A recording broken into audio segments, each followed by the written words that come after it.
Hello friends, এগিয়ে চলো 2.0 সকলকে স্বাগত। আজ আমরা আলোচনা করব ইন্ডিপেন্ডেন্স ডে সম্পর্কে কিছু গুরুত্বপূর্ণ জিকের কোশ্চেন নিয়ে, যে কোশ্চেনগুলো কিন্তু সমস্ত পরীক্ষার জন্য খুবই গুরুত্বপূর্ণ। তো বন্ধুরা, আর কোনো টাইম ওয়েস্ট করছি না, চলুন শুরু করা যাক। আমরা কিন্তু আজ এই ভিডিওতে প্রচুর কোশ্চেন নিয়ে আলোচনা করবো, প্রথম থেকে শেষ মতো দেখতে থাকুন। আর শুরু করার পূর্বে আরেকটি কথা বলবো, যদি আমাদের চ্যানেলকে নতুন হয়ে থাকেন চ্যানেলকে কিন্তু সাবস্ক্রাইব করতে ভুলবেন না। তো চলুন দেখা যাক ফার্স্ট কোশ্চেন কি বলছে। তো এখানে ফার্স্ট কোশ্চেন কি বলছে, 2022 সালের কততম স্বাধীনতা দিবস? 75তম। থিম কি? 2022-এর নেশন ফার্স্ট অলওয়েজ ফার্স্ট। তার পরের কোশ্চেন কি বলছে, স্বাধীনতা দিবসের দিনে প্রধানমন্ত্রী ভারতের কোথা থেকে পতাকা উত্তোলন করেন? দিল্লির লালকেল্লা থেকে কিন্তু পতাকা উত্তোলন করেন। তাছাড়া কে পতাকা উত্তোলন করেন এটাও কিন্তু দিতে পারে প্রধানমন্ত্রী। নেক্সট দেখে নেব কি কোশ্চেন,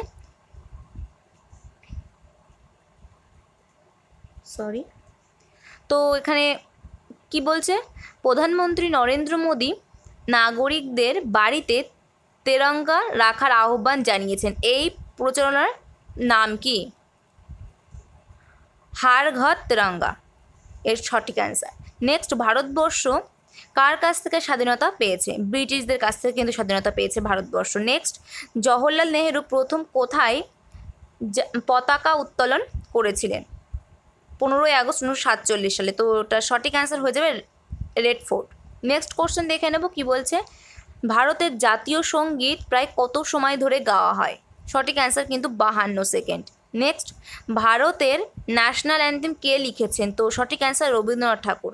আর ন্যাশনাল সং বঙ্কিমচন্দ্র চট্টোপাধ্যায়। দুটো গুলিয়ে ফেলবেন না, national anthem Rabindranath Thakur, national song Bankimchandra Chattopadhyay. Next দেখে নেব, কিন্তু ইম্পর্টেন্ট।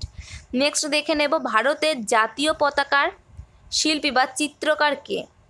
পিঙ্গাইলি ভেঙ্কায়া কিন্তু সঠিক অ্যান্সার। নেক্সট, জাতীয় পতাকার দৈর্ঘ্য আর প্রস্থের অনুপাত কত? 3:2। নেক্সট কোশ্চেন, পতাকার অশোক চক্রে কয়টি দণ্ড থাকে? 24টি। আর এই 24টি দণ্ড কিন্তু দিনের 24 ঘন্টার সাথে তুলনা করা হয়। তো এখানে সঠিক অ্যান্সার কোনটা হয়ে যাচ্ছে? কত হচ্ছে? 24টি দণ্ড থাকে। নেক্সট কোশ্চেন দেখে নেব, ভারতীয় জাতীয় পতাকার নকশাটি কবে কেন্দ্রীয় সাংবিধানিক সভায় অনুমোদিত হয়? 1947 সালের 22শে জুলাই। মনে রাখবেন, ইম্পর্টেন্ট। নেক্সট কোশ্চেন, ভারতীয় আইন অনুযায়ী জাতীয় পতাকা কোন ধরনের কাপড়ের তৈরি হয়? খাদি কাপড়। নেক্সট কোশ্চেন, ভারতে ফ্ল্যাগ কোড কবে চালু করা হয়? 2002 সালের 26শে জানুয়ারি। নেক্সট কোশ্চেন কি বলছে, তো এখানে প্রথম কোশ্চেন, ভারতীয় জাতীয় পতাকার সাদা রং কিসের প্রতীক? শান্তি আর পবিত্রতার প্রতীক। গেরুয়া রং কিসের প্রতীক? ত্যাগ, শৌর্য এবং সেবার প্রতীক। সবুজ রং কিসের প্রতীক? নির্ভীকতা, কর্মশক্তির, জীবনবোধের প্রতীক। অশোক চক্র কিসের প্রতীক? ক্ষমা, প্রেম, উন্নতি এবং প্রগতির প্রতীক, অর্থাৎ উন্নতি প্রগতিশীলতার প্রতীক।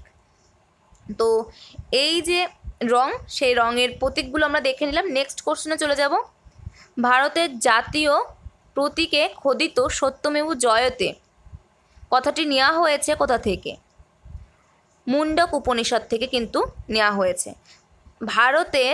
স্বাধীন ভারতের প্রথম রাষ্ট্রপতির নাম কি? Doctor Rajendra Prasad. Important question, স্বাধীন ভারতের প্রথম প্রধানমন্ত্রী Jawaharlal Nehru. Important question. Next কোশ্চেনে চলে যাব আমরা, কি বলছে, স্বাধীনতার সময় ব্রিটিশ প্রধানমন্ত্রী কে ছিলেন? সঠিক অ্যান্সার কিন্তু হয়ে যাবে ক্লিমেন্ট এটলি। নেক্সট কোশ্চেন, তোমরা আমায় রক্ত দাও, আমি তোমাদের স্বাধীনতা দেব, এই উক্তিটি কার? সঠিক অ্যান্সার কিন্তু সুভাষচন্দ্র বসু। নেক্সট কোশ্চেন কি বলছে, স্বরাজ আমার জন্মগত অধিকার, এই বিখ্যাত উক্তিটি কার? বাল গঙ্গাধর তিলক। ইম্পর্টেন্ট। নেক্সট কোশ্চেন দেখে নেব কি বলছে, স্বাধীন ভারতবর্ষের প্রথম ভাইসরয় কে ছিলেন? সঠিক অ্যান্সার কিন্তু লর্ড মাউন্টব্যাটেন। ইম্পর্টেন্ট কিন্তু কোশ্চেনটি। নেক্সট, ভারতীয় সংবিধান কত সালে গণপরিষদে গৃহীত হয়? Very very important. 1949 সালের 26শে নভেম্বর। আর কত সালে কার্যকরী হয়? ইম্পর্টেন্ট, ভেরি ভেরি, 1950 সালের 26শে জানুয়ারি। এই সাল দুটো গুলিয়ে ফেলবেন না, কোশ্চেন কিন্তু আসে। ইম্পর্টেন্ট। নেক্সট দেখে নেব আমরা, কাকে ভারতের আয়রন ম্যান বলা হয়? বল্লভভাই প্যাটেল। ইম্পর্টেন্ট। কাকে সংবিধানের জনক বলা হয়? Doctor B R. আম্বেদকর। ইম্পর্টেন্ট। তো এই হচ্ছে আজকে আমাদের টোটাল কোশ্চেন, যেগুলো নিয়ে আমরা আলোচনা করলাম, অ্যান্সারগুলো বলে দিলাম। তো বন্ধুরা, যদি ভালো লেগে থাকে অবশ্যই একটি লাইক করবেন, সকলের মধ্যে শেয়ার করতে কিন্তু ভুলবেন না। আর প্রত্যেক বছর এই ধরনের ভিডিও পেতে আমাদের চ্যানেলকে কিন্তু অবশ্যই সাবস্ক্রাইব করতে হবে, পাশে থাকা বেল আইকনটি প্রেস করতে হবে, ঠিক সময় আপডেট পৌঁছে যাবে। তো বন্ধুরা, নেক্সট ভিডিওতে আমাদের আবার দেখা হচ্ছে। Thank you, good by.